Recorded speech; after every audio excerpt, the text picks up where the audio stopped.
పోషమ్మ బోనాలే. మాకు పిల్లలు కావాలని పోషమ్మ తల్లికి ఎన్నో ఏళ్ళ నుంచి మొక్కుతాననే. మా కోరిక మన్నించింది, మమ్మల్ని ఆశీర్వదించింది. బోనాల పండుగ 3 రోజుల ముందే మాకు శుభవార్త ఇచ్చింది. కానీ అమ్మ, ఈసారి బోనాల పండుగ ఘనంగా చేద్దాం.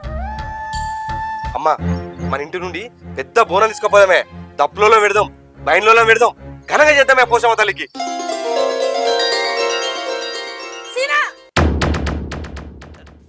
ఏందమ్మా, ఏమైంది? కింద కోపానికి వస్తాను. మనం ఏం బోనం చేస్తలేము, మన ఇంట్లో ఏ బోనాల పండుగ లేదు. ఎందుకమ్మా, ఎందుకు వద్ద అంటున్నావు? మనకెందుకు ఉండదు బోనాల పండుగ? అద్దు అంటే అద్దురా, అంతే. ఎందుకు వద్దమ్మా? నేను పోషవతాలకి మొక్కినే. మాకు పిల్లలు పుడితే నీకు ఘనంగా బోనం చెప్తాని. ఎందుకు వద్దమ్మా, ఎందుకు వద్దంటాను? ఆయన తల్లికి బోనం చేస్తాను మొక్కిన అంట.